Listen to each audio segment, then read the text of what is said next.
அஸ்வெசும நலன்புரி கொடுப்பனவு பெறுபவர்கள் அனைவருக்கும் ஒரு முக்கிய அறிவிப்பு ஒன்றை வெளியிட்டிருக்கிறாங்க.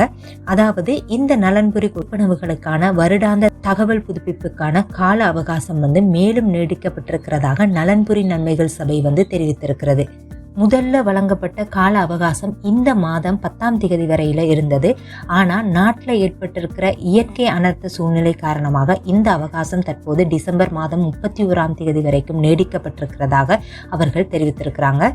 அதன் அடிப்படையில் 2023ஆம் ஆண்டு அஸ்வெசுமைக்கு முதல்ல பதிவு செய்து தற்போது கொடுப்பனவுகளை பெற்று வர்றவங்களும், அதே போல் இதுவரைக்கும் கொடுப்பனவுகளை பெறாத குடும்பங்களும் அதே மாதிரி தனிநபர்கள் உங்களுடைய தகவல்களை உறுதிப்படுத்த வேண்டும்.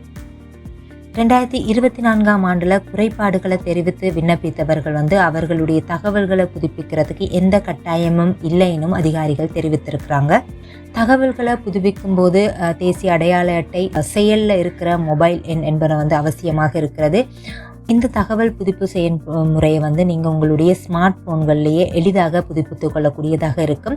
மேலே ஸ்க்ரீனில் தெரிகிற அந்த இணையதளத்துக்கு சென்று உங்களுடைய QR கோடை ஸ்கேன் செய்து அதில் உங்களுடைய குடும்ப இலக்கத்தை உள்ளிடுங்க. அதுக்கு பிறகு உங்களோட NIC நம்பர், அதாவது தேசிய அடையாள அட்டை எண்ணை உள்ளிட்டு இன்ஃபர்மேஷன் கன்ஃபர்மேஷன் மெனுவுக்கு செல்லுங்க.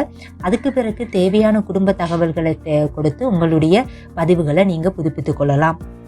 இந்த என்டையர் ப்ரோசஸையும் நீங்கள் உங்களுடைய மொபைல் ஃபோனில் இணையதளத்தில் எளிதாகவே செய்து கொள்ளக்கூடிய வசதி இருக்கிறது.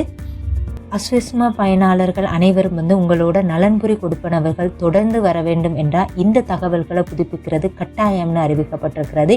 இந்த அறிவிப்பு நலன்புரி நன்மைகள் சபையின் உயர் அதிகாரி ஒருவர் தெரிவித்திருக்கிறாரு.